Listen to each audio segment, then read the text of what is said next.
Being Silver Threads, from the world of the Silver Thread Chronicles, by Thomas M. Friel II. Copyright 2024 by Thomas M. Friel II. All rights reserved. Chapter 2. Pig Racing. Another lovely moment that I will never forget is pig racing. It had been a busy day for Lucen. He had already caught a rundig who was eating their vegetables in the family garden. To avoid an angry Bellina, he had avoided killing it by trading it with the elves, and finally ran home to get his potbelly pig, Rhodey.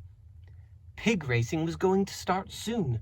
The only way to get there in time was the horse-drawn wagon. That meant he needed Bellina's help. He had really wanted to go by himself to spend the time with Nick, without being responsible for siblings.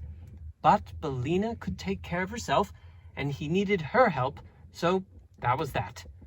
Bellina! Lucen called as he ran up to the barn. Bellina's head popped out of a horse stall. What's up? Pig racing starts in a few minutes. I want to race Rhodey. Do you want to come? That's today? Yeah, I want to go. Bellina said in excitement. Okay, I'll go get Rhodey. Can you hitch up the wagon? Yeah, got it. Bellina said.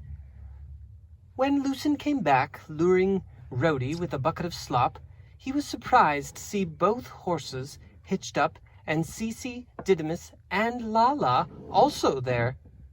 The look on his face sent the message that this was not the plan. What? Bellina asked.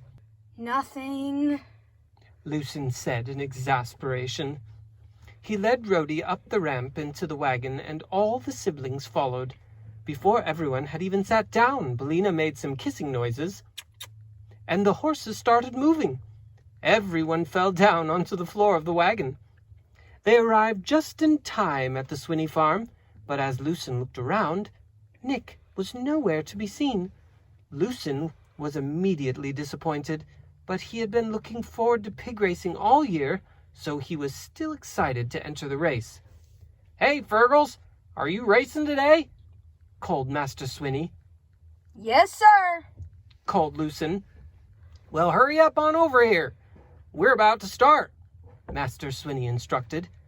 They parked the wagon and all the kids hopped down except for Lala, who kind of hung off the back of the wagon on her belly with legs dangling until she finally slid to the ground.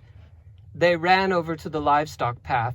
It was a narrow path through the woods to the grassy land on the other side. There were low stone walls on either side of the path, and people were lined up on both sides behind the walls. Lucen led Rhodey to the starting box, where there were 5 other pigs waiting to rush out of the box to get to the slop at the end of the path. There were 5 black and white pigs. Some were big and some were small.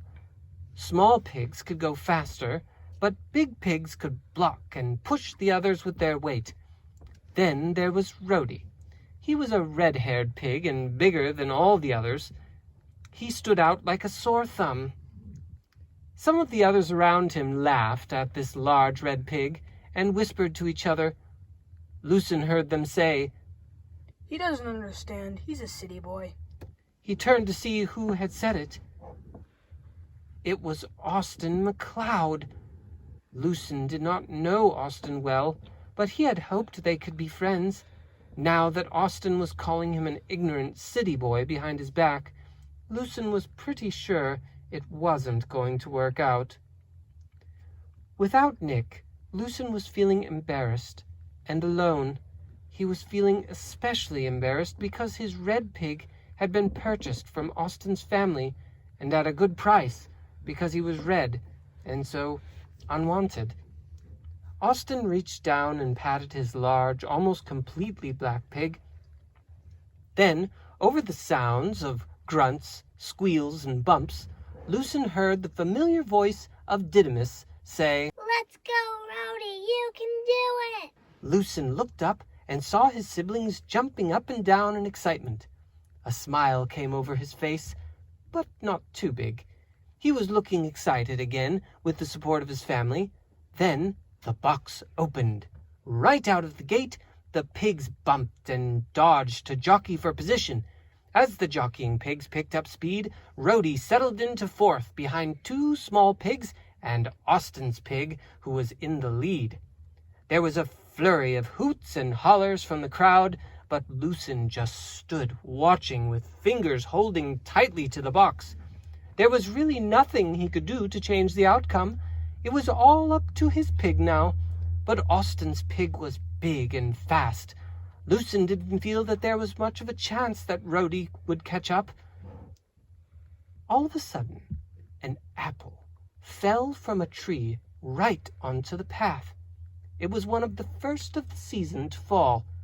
Apparently, Austin's pig could not resist the temptation of a fresh apple because he stopped on a dime to snatch up the apple and start chewing.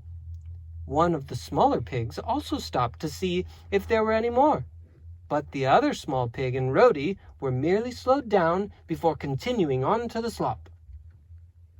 No, you crazy pig! Austin shouted, but Lucen's eyes were fixed on Rhodey. He was right next to the little pig who was about to pull away. Just when it looked like the little pig was going to get away, Rhodey leaned to the left and pinned the little pig against the wall. Rhodey was in the lead. He just had to make it over the last hill to the slop. Up, up, up, and over he went with the other pigs close on his heels. Then, just before the others, he got his nose into the slop. Lucen finally smiled and relaxed his grip. His pig had really won. He watched as his family ran toward Rhodey. He finally snapped out of his frozen state and ran with them. They all congratulated Rhodey and celebrated together. Lucen saw Austin. Lucen started to walk toward him with a proud look in his eye.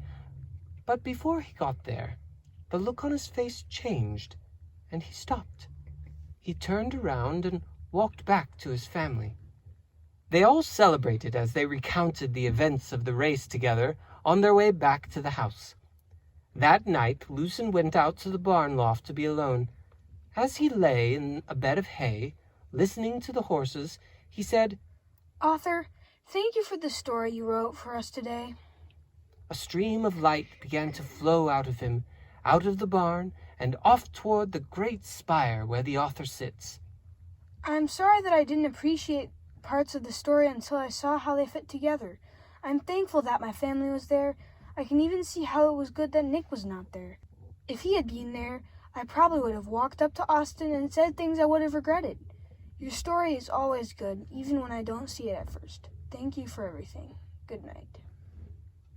I love this story because it's such a joy to watch people find gratitude for even the simple details of the author's story, especially when so many other people feel they must have more all the time. When people always want more, they try to become the author of their own lives and go looking in the wrong places. They miss out on the beautiful thing that this boy had found, a relationship with the author himself.